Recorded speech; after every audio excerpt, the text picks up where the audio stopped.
بھائیو،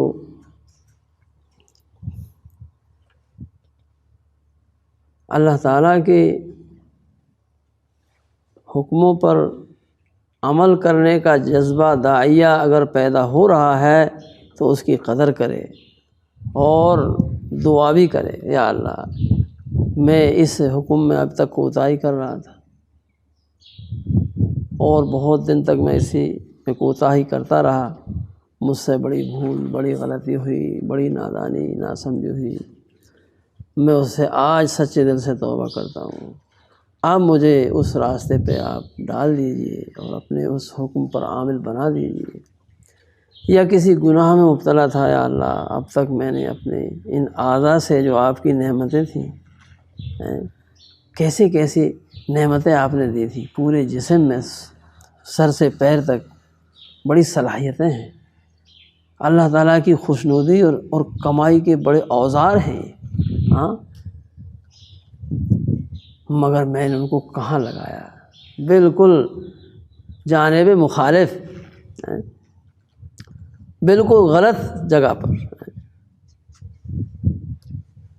بڑا نقصان کیا میں نے، بڑا برا کیا مولا، آپ کو خوش کرتا ہے ان اعضاء کے ذریعے سے، اور میں نے ان سے کیا کرما ہے گناہ۔ اے مولا، جو کر گزرا میں ان سے سب سے ہی سچے دل سے توبہ کرتا ہوں، اور آج سے میں طے کرتا ہوں کہ اب کبھی اس گناہ کو نہیں کروں۔ کسی سے لین دین تھا، حق سمجھ رہا تھا، مگر ہٹ دھرمی تھی، نہیں میں آج سے یا اللہ میں دوں گا، اگرچہ میرے پاس ابھی نہیں ہے مگر میں دوں گا، میں نیت کر رہا ہوں۔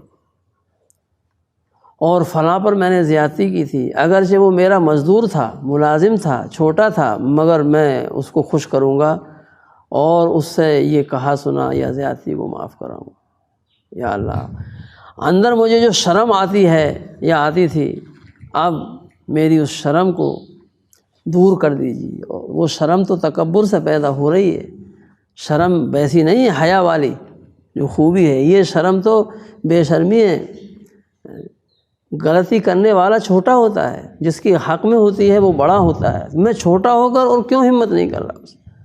یا اللہ مجھے ہمت دے دیجیے۔ یہ حجاب جو ہو رہا ہے وہ گناہ کا ہی تو ہے۔ نفس بڑا چالاک ہوتا ہے، جہاں غلطی نہیں ہوتی وہاں بہت جلدی معافی مانگے گا کیونکہ ہوئی نہیں، اور جہاں ہو جاتی ہے وہاں تو آگے پیچھے ہوتا ہے، کیا کروں، کیسے کہوں۔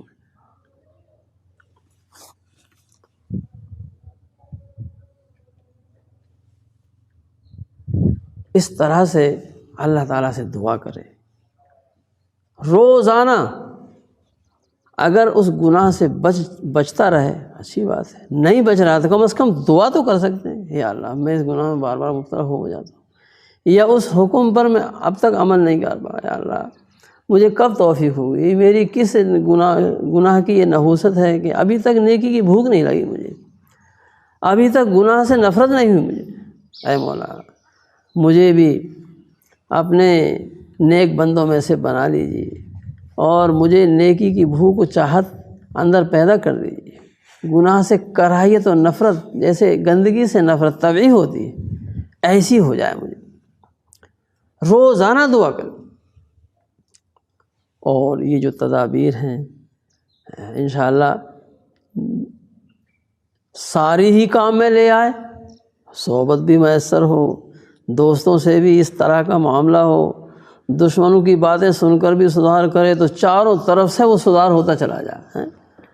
ایکسیڈنٹ شدہ کو جب ایمرجنسی لے جایا جاتا ہے تو وہ ڈاکٹر نرسیں آ جاتے ہیں اور جلدی سے مرہم پٹی کرتے ہیں، ٹانکے لگاتے ہیں سب طرف سے، تو وہ کتنے جلدی اس کی اس حالت پر قابو پا لیتے۔ تو ایسے ہی ہے، گناہوں کے ایکسیڈنٹ سے ہمارے یہ قوا بالکل زخمی ہے۔ تو ان ذرائع سے انشاءاللہ دیر نہیں لگے گی رستے پہ آنے میں اور پھر منزل مقصود کی طرف چلنے میں، پھر اپنی اپنی رفتار ہے، لیکن ہم کتنی ہی سست رفتار سے چلیں ضرور پہنچیں گے۔ اس میں دو رخ، دو نتیجے نہیں ہیں کہ کامیابی بھی ہو ناکامی بھی نہیں، ناکامی تو ہے ہی نہیں، کیونکہ اللہ تعالیٰ نے جس چیز کا حکم دیا ہے اس میں دو رخ کیسے ہو سکتے؟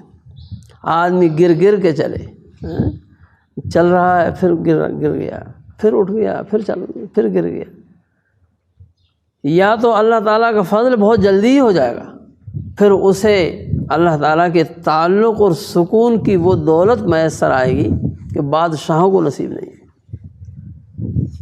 بادشاہوں کو وہ دولت نصیب نہیں جو سکون مولا سے تعلق کے بعد حاصل ہوتا ہے۔ یہ کھانے، یہ شکر اور یہ پھل اور یہ لذیذ چیزیں جس نے بنائی ہیں اس کا تعلق اور اس سے وابستگی کتنی لذیذ ہوگی۔ جب ان چیزوں میں ایسے مزے اور لذتیں ہیں تو ان کے پیدا کرنے والے میں کیا لذت اور کیا اس کے تعلق میں سکون ملے گا۔